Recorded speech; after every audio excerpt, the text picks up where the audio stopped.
Hello everyone, I am Hussin Khan and I am an Adobe Certified Instructor. Welcome to my channel. I've been using and teaching Adobe applications for the last 10 years. I've also worked on visual effects for independent movies. You will find my IMDb link in the description. In this Adobe After Effects video series, I'll be covering basics to advanced topics. Each video will continue from the previous video, so it's best if you watch it in a sequence. This series is perfect if you are just starting with Adobe After Effects or have used After Effects and wanted to learn the latest features and more. Remember to subscribe and click the bell icon to get notifications of the upcoming videos. There's a lot of fun things to learn, so let's get started. In this video, you will learn the basics of animation in Adobe After Effects. The link to the project files are available in the description. Please download if you like to follow along.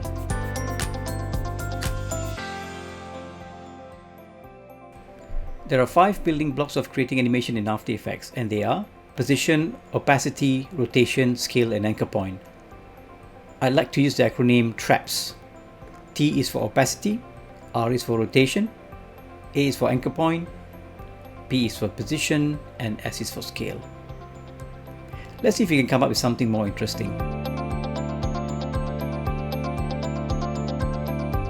Before we start in any animation, you will need to know the concept of keyframing. In After Effects, keyframing is achieved by placing a diamond shape-like indicator in the timeline to start and end a certain action. In this case, we want to move this object from screen left to screen right. We will drop a keyframe at the beginning and one at the end. The in-between frames will be interpolated by After Effects. Okay, enough jibber-jabber, let's start animating.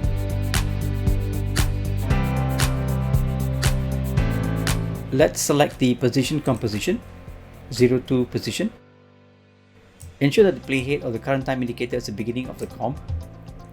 If it's not, you can move that manually. To reveal the position property, you can click on this triangle. Or you can simply use a hotkey or keyboard shortcut P. Yes, P for position. We're going to click on this stopwatch to create the first keyframe. There you go, you just created your first keyframe. What we're going to do now is you're going to drag the CTI to the end of the composition. This is a 5-second composition.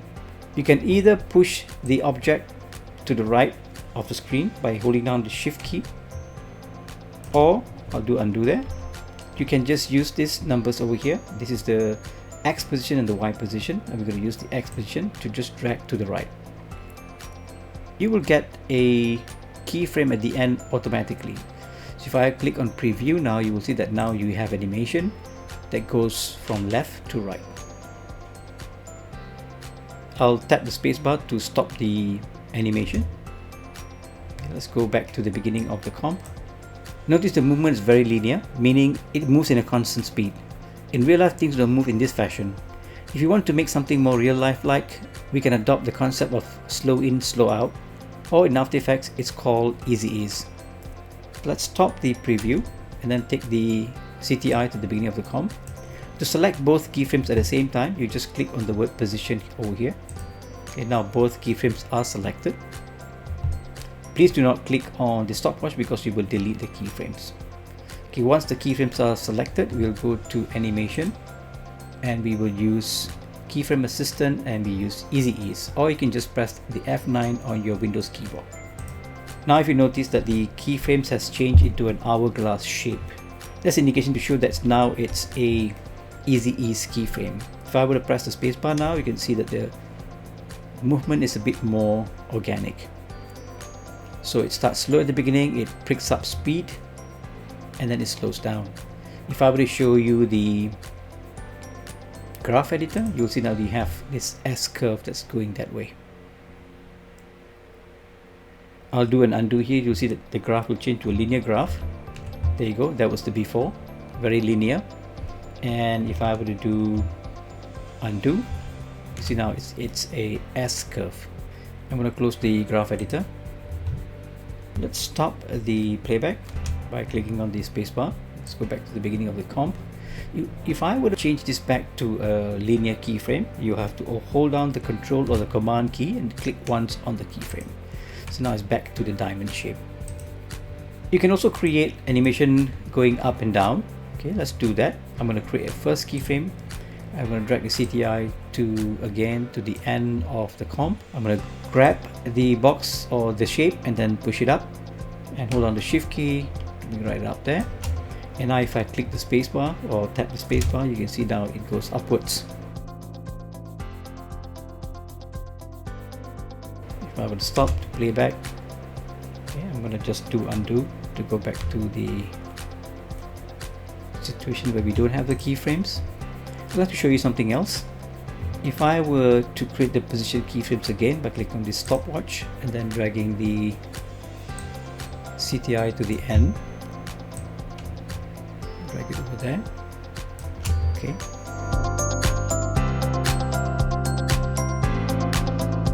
We are back to our first example. I'm going to show you something else that's over here. If you can see that you have these Bezier handles over here, if I were to click and drag the Bezier handles, you're actually reshaping the curve. If I were to press the spacebar now, you can see the object goes upwards and then goes to the right. Because what you've done is just manipulated the shape of the Bezier curve. Let's stop that. Go back to the beginning. And we have one over here as well. I'm going to drag that down. If I press spacebar again, you can see the movement of the object. Stop that. So what if we want to create an animation that takes this object to upwards around somewhere in the middle of the comp and then bring back down? Okay. In that case, we have to create 3 keyframes. So let me create the first keyframe, and I'll take this to the end, click and drag it to the right. Okay. And then we'll come back somewhere in the middle. Just click and drag this upwards. You can hold on the shift key if you want to. And now we have a 3rd keyframe. So what's going to happen now is if I press the spacebar, it goes upwards because of the center keyframe and then comes back down.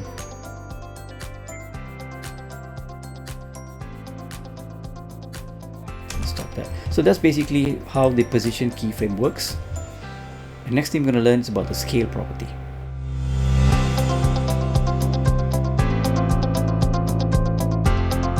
Select the 0:3 scale composition, select the layer, and press S on your keyboard to reveal the scale property. The default property is 100% and is measured in percentage. In fact, we can go beyond 100%. With the CTI parked at the beginning of the comp, change the value of the scale to 10%. Click the stopwatch to set the first keyframe. Take the CTI to the end of the comp and let's change it back to 100%. So if I were to do a preview on this now, if I press the spacebar to preview, you can see that the scale is now animating. Okay, this is a 5-second comp, so it's a bit slow. I'm gonna hit the spacebar again to stop. So that's basically what the scale property does. What it does is actually scales from the middle of the object, or in this case the box, because the anchor point is sitting in the middle of the box. So I'll show you in a bit how to change that, but before that I want to cast your eye down to this property over here where you see that you have 2 numbers, one on the left and there's one on the right. So actually you can break the link over here. If I were to break this little chain over here, this little icon, click on that to break the chain, I can now scale it individually. I can scale it upwards or in the Y axis and also the X axis, so we can change the shape of the shape if you want to by breaking the chain. Right, so I'm going to do undo to go back to the 10% and put the chain back on. Okay, I'm going to show you the other thing that we spoke about is to change the anchor point position for the scale property. Okay, so if I want to bring this back to 100%, all right, so there's nothing going on at the moment. Using what we call the pan behind tool, it's called the pan behind tool, and also it's called the anchor point tool. So if you click that icon or click that tool over there, if I bring it back into the comp and just start moving this anchor point around, if I put the anchor point to the bottom left of the object, if I do scaling now, if I use a scale, see it scales that way. Okay, so it is all dependent on where the anchor point is positioned, or the position of the anchor point. Okay, if I were to change that to maybe somewhere up here or down here, I can change the position so that becomes something like that. Okay, if you want to reset back the anchor point to the middle of the, just set this back to 100. If I want to reposition the anchor point into middle of the object, you can manually move it, but there's a better way actually. So if I were to go to layer, transform, and I would say center anchor point to layer content, so it goes back into the middle. Okay, so that's basically what the scale property can do for you. Scales it up from the middle where the anchor point is, or it scales up from any part of where the anchor point is. Next, we'll go to rotation property.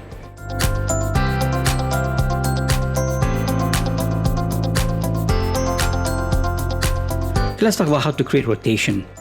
Choose the 04 rotation comp, select the layer, and press R on your keyboard to reveal the rotation property. You will see that you have two numbers over here, right? You have the single digit and the double digit. So let's talk about the double digit number first. So I'm going to do is I'm going to drop in a keyframe at the beginning of the comp and drag the CTI to the end of the comp, and let's put in a number here. Let's say we put in 180 degrees. Yeah, that should make it half a turn. So now you can see that you have actually a rotation animation. So if I were to change this to, let's say, 360, that would mean that it's going to go one full circle, right? So instead of putting 360, let's say if I want to rotate this a few times down the 5-second time point, I do not have to use the second number. What I'm going to do is I'm going to go back to the end of the comp. See what it did there? It changed the 360 to one full rotation. If I would change this to 5 rotations in the 5-second time segment, if I press play now, you can see it rotates 5 times. That's the reason we have two numbers there. One is actually for the rotation, the other one is actually rotating in the degrees. So that's how easy it is to rotate. Again, we have an anchor point where we can get it to rotate either from the middle of the object, or I can use my anchor point tool, like what we did in the previous lesson, is to change the rotation point to maybe somewhere here.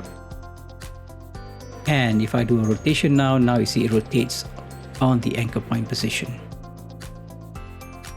Let's stop that. I'm going to change back the anchor point to the middle. We go to layer, transform, center anchor point to layer content. So that's the basics of rotation. I'm sure if you combine with the other animation tool, you come up with some awesome looking animation. So next we're going to talk about opacity.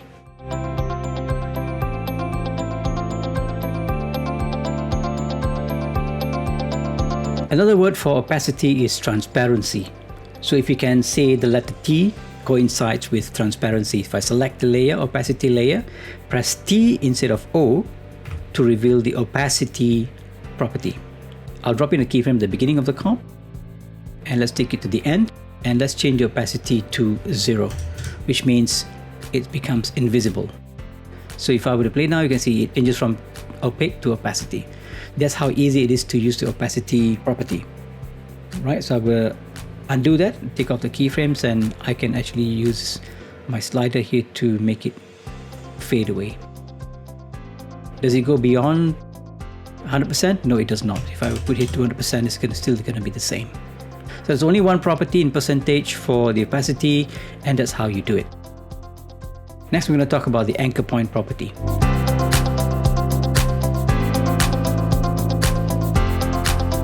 Last but not least, we have the anchor point, or sometimes it's called the pivot point. Open the anchor point comp, 06 anchor point. All objects in After Effects have their pivot points in the middle of the object.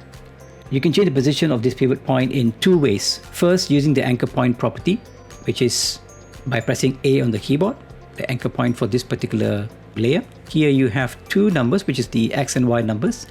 And if I just click and drag, you can see now the object moves, but the anchor point stays in the middle.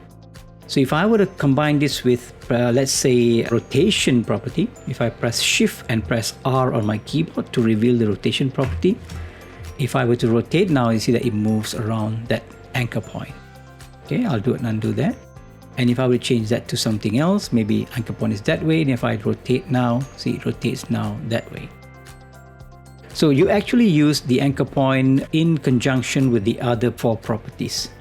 You can also use the anchor point tool up here to move your anchor point around. So if I select back this layer, you can see I can move the anchor point around here, like we did in the other sessions. So I can put it over here, and then if I use it now with the scale property, which I'm going to press my Shift and S on my keyboard to reveal the scale property in conjunction with the other ones. And if I were to use this now, you can see that now anchor point is actually animating from that point over there. All right, again, to reset the anchor point, go up to Layer, Transform, and then center anchor point to Layer Content. Right, so the anchor point really is not an animation property. You can animate though. You can animate it because it has a stopwatch. You can use it in conjunction with the other properties to make your animation even better. Those are the 5 animation properties in After Effects which you need to know. These are the basic ones. Again, it's going to be position, scale, rotation, opacity, and anchor point. So that's the end of this particular lesson. So I hope you have learned something. Please subscribe to the channel and hit the like button. And also click on the notification icon so you will get the notification for the next lesson. Okay, so I'll see you soon and take care.